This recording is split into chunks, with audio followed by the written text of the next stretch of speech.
Well, time for us now to climb up the career ladder today by achieving maximum productivity at work. And of course, our resident expert, Peggy Chamoun from Bayt.com, is back with us today on the show to let us know exactly how we can work on this. Peggy, welcome back. You look lovely as ever. Thank you. Now, talking about climbing up the career ladder and achieving maximum productivity, I personally think one factor that is underestimated is our workspace. Now, you're going to clarify that for us, aren't you? Sure. And you'll notice that the common pattern in our discussion today will be to have a tidy mind at all times.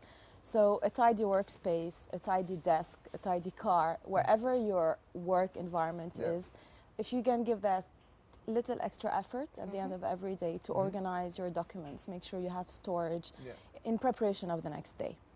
Okay, so make sure everything is coordinated, efficient. My desk is actually quite clutter-free. You should come check it out sometime. What about organizing your time? It's not only about, I guess, keeping tidy, right? Thank you. Yeah, thank you for pointing this out, because this is I feel like it was an important question.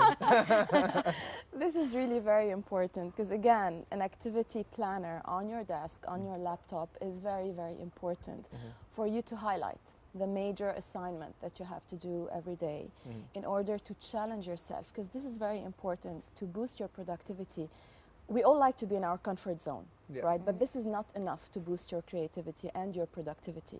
So highlighting your major assignment, delegating if you can afford to your subordinates, and making sure you add that little spice every day to your work, that little challenge, something that you're not really comfortable with, but then once you do it, you feel proud and productive.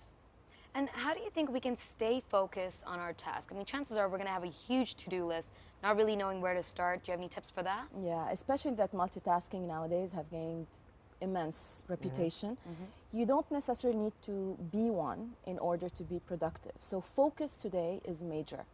Focusing means understanding what your daily, weekly, monthly, yearly outcome is, what you are required to accomplish at the end of the year, and making sure that you are focused on these tasks in order to accomplish what you've been asked to. Otherwise, you'll end up, drifting and doing a little bit of everything, feeling very busy, but not really productive. So you need to feel productive, not merely busy, and we mentioned this in previous episodes.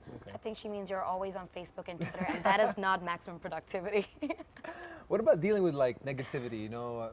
Obviously it's part of your daily things that happen, I guess. How do you deal with it?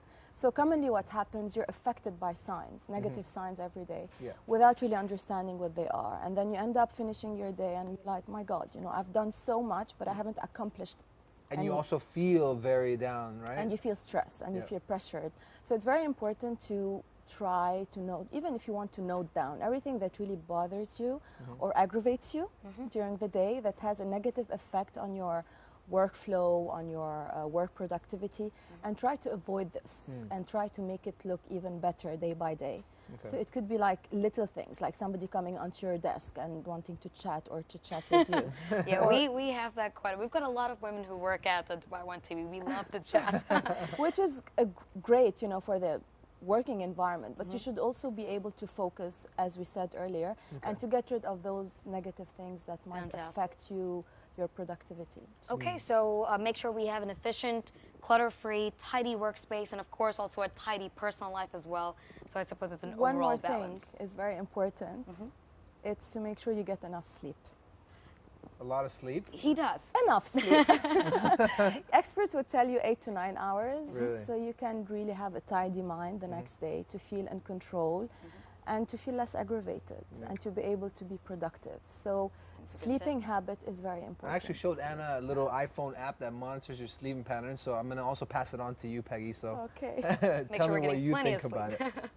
It's time now for this week's top jobs. Remember, if you want to apply for any of these jobs online, just take down those reference numbers, and those are coming up next.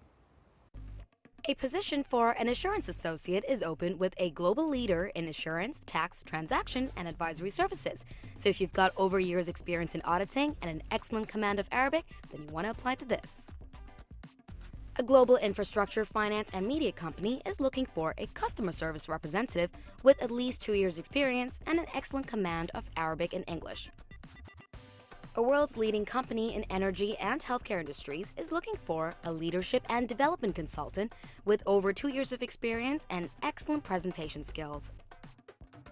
A position for a sales assistant is open with the region's leading business conglomerate. So if you've got over 2 years experience and an excellent command of English, then you want to apply to this. A leading multinational advertising agency in the region is looking for a digital copywriter with at least 2 years experience, the ability to edit and proofread, and experience writing for digital space. Peggy, you always have such fantastic tips for one to progress in their career. Thanks so much for being with us today. Well, thank you. Thanks. And I'll make sure to give you a report next week to see if Anna's desk is all tidy. You'll probably catch me sleeping at my desk. Getting two birds with one stone, huh?